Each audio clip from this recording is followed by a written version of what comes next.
김건희 씨에게 법원이 징역 1년 8개월형을 선고했습니다. 재판부는 도이치모터스 주가 조작과 명태균 씨 여론조사 의혹은 무죄로 판단했습니다. 선고 소식 취재기자 연결해서 자세히 짚어보겠습니다. 이준엽, 임혜진 기자 나와주시죠. 네, 서울중앙지방법원입니다. 전직 영부인으로서는 헌정사상 처음으로 수사기관에서 공개조사를 받고 구속되고 재판을 받은 김건희 씨. 이제 전례 없는 전직 대통령 부부 동시 실형의 당사자가 됐습니다. 조금 전 오후 2시 10분부터 40분 동안 선고 공판이 진행됐는데요. 우선 김 씨 선고 결과부터 한번 정리해볼까요? 네, 재판부는 김 씨의 도이치모터스 주가 조작 혐의, 그러니까 자본시장법 위반 혐의에 대해서는 무죄로 판단했습니다.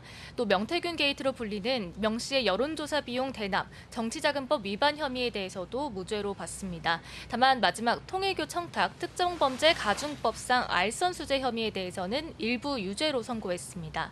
통일교가 건넨 샤넬 가방 1개는 대가성 선물로 인정되지 않았지만 그라프 목걸이와 샤넬 가방 1개, 천수삼 농축차는 청탁성으로 결론지었습니다. 이에 김 씨를 징역 1년 8개월에 처하고 압수된 그라프 목걸이 1개를 몰수하도록 했습니다. 또 이미 교환하는 등 몰수가 어려운 샤넬 가방과 천수삼 농축자 가액인 1,281만 5천 원은 추징하도록 했습니다. 실형이 나오긴 했지만 대다수 혐의가 무죄가 나왔잖아요. 재판부가 시작부터 의미심장한 언급을 했었죠. 네, 재판장인 우인성 부장판사는 본격적인 선고 전에 한비자의 형무 등급이라는 말을 언급했습니다. 법의 적용을 받는 사람은 권력자이든 아니면 권력을 잃은 자이든 예외나 차별이 없어야 한다는 뜻인데 불분명할 때는 피고인의 이익으로 해야 한다는 무죄 추정의 원칙이 피고인이 권력자이건 권력을 잃은 자이건 다르게 적용될 수 없다고 콕 집어 언급했습니다. 뒤이은 무죄 선고와 연결지어 보면 선고에 고심이 많았다는 점을 내비친 것으로 풀이됩니다. 다만 이후에 각 공소 사실에 대한 판단을 설명한 뒤에는 양형을 설명하는 부분에서 단호한 어조로 지적을 이어갔는데요. 영부인에게 대통령과 같은 권한이 부여돼 있지만 나라를 대표하는 상징적인 존재로 걸맞은 처신이 필요하다면서 높은 청렴성이 요구된다고 꼬집었습니다. 이어 지위가 높을수록 금권의 이익을 의식적으로 경계해야 하는데도 자신의 지위를 영리 추구 수단으로 오용했다고 말했습니다. 결국 김 씨는 청탁과 결부대에 주어진 고가의 사치품을 뿌리치지 못하고 수수한 다음에 자신을 치장하는 데 급급했다고 비판했습니다. 또 피고인 금품 수수와 관련해서 주변인의 허위 진술을 강요하기도 한 점은 불리한 양형 사유로 고려했다고 설명했습니다. 다만 이런 금품 수수를 먼저 요구한 바는 없고 자신의 사려 깊지 못한 행동을 뒤늦게나마 일부 자책하고 반성하고 있는 점, 별다른 범죄 전력이 없는 점은 유리한 양형 사유라고 밝혔습니다. 네, 간략하게 무죄가 나온 사유들도 살펴보겠습니다. 재판부는 도이치모터스 주가 조작의 경우 김 씨가 미필적으로나마 자신의 자금이나 주식이 시세 조종에 동원될 수 있음을 인식하면서 용인했을 여지가 없지 않다고 봤습니다. 다만 시세 조종 세력 누구도 직접 시세 조종과 관련해 알려줬다고 말하는 사람이 없는 등 일당이 김 씨를 공동정범으로 여겼다고 보이지는 않는다고 판단했습니다. 지목된 주가 조작 가담 혐의 가운데 일부 시기는 공소시효도 이미 지났다고 결론지었습니다. 명태균 씨 정치자금법 관련해서도 재판부는 윤 전 대통령 부부와 여론조사 관련한 계약서를 쓴 바 없는 등 결과를 배포받는 상대방에 불과했다고 봤습니다. 여론조사 비용도 명 씨가 자체적으로 충당했고 대가로 지목된 김영선 전 의원의 공천도 국민의힘 공천관리위원회에서 투표로 결정된 거라고 말했습니다. 네, 통일교 청탁 부분도 한번 살펴보면요. 재판부는 처음으로 샤넬 가방을 건네기 전까지는 청탁으로 볼만한 내용이 없었다고 판단했습니다.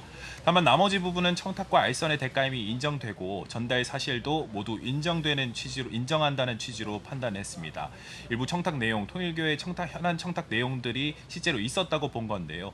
선고 동안 법정 안팎 분위기도 한번 설명해 주시겠습니까?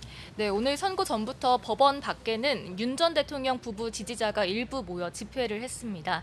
재판에는 김건희 특검에서는 김형근, 박노수 특검부를 포함한 11명이 참석했고요. 김 씨 측에서는 유정화, 최명성, 최지우 변호사 3명이 모두 자리했습니다.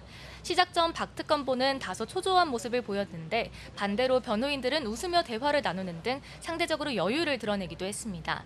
교도관 2명의 부축을 받아 등장한 김 씨는 평소 재판 참석 때처럼 검은 정장에 마스크와 안경을 쓴 차림이었습니다. 선고가 진행되면서 재판부가 혐의를 하나씩 무죄 취지로 판단하자 유정화 변호사는 눈물을 흘리기도 했습니다. 처음엔 재판장을 바라보던 김 씨는 점차 고개를 아래로 떨어뜨리고 선고를 들었고 주문을 다 들은 뒤에는 재판부를 향해 2번 고개를 숙이며 인사한 뒤 법정을 나갔습니다. 네, 오늘 재판은 법원 허가로 생중계가 돼서 조금 전에 YTN을 통해서 모두 시청하셨을 텐데요. 재판장인 우인성 부장판사는 선고 전에 김 씨가 널리 알려진 사람이고 국민적 관심이 지대한 사안이라는 점 등을 고려했다고 사유를 설명했습니다. 내란 사건들과 달리 김 씨 재판이 본격적으로 중계된 건 사실상 처음이었습니다. 건강 문제를 호소해온 김 씨는 법정에 드나들 땐 오늘처럼 교도관 2명이 양팔을 잡고 부축을 했습니다.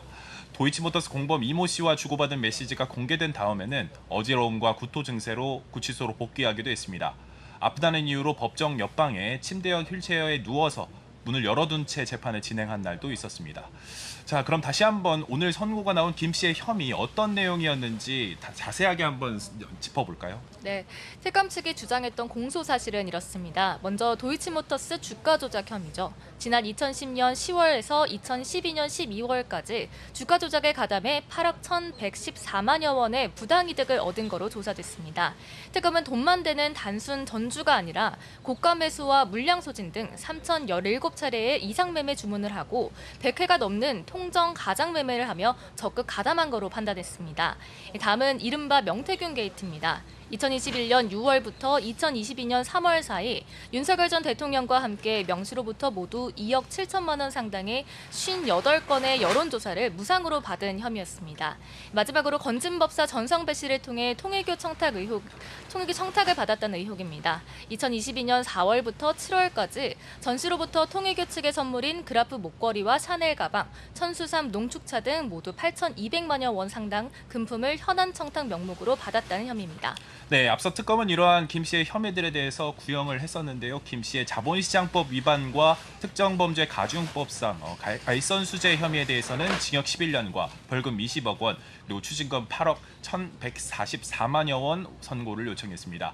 정치자금법 위반에 대해서는 징역 4년과 추징금 1억 3,720만 원입니다. 합치면 징역 15년에 벌금이 20억 원, 추징금이 9억 4,864만여 원이었는데 이제 김건희 씨의 혐의 가운데 알선수재 혐의 일부만 인정이 되면서 이런 구형과는 큰 차이가 있는 형량이 나오게 됐습니다. 자, 그런데 김 씨 재판에 이어서 다른 중요 선고도 진행됐었죠? 네, 같은 재판부가 오후 3시부터 윤영호 전 통일교 세계본부장에 대한 1심 선고를 진행했습니다.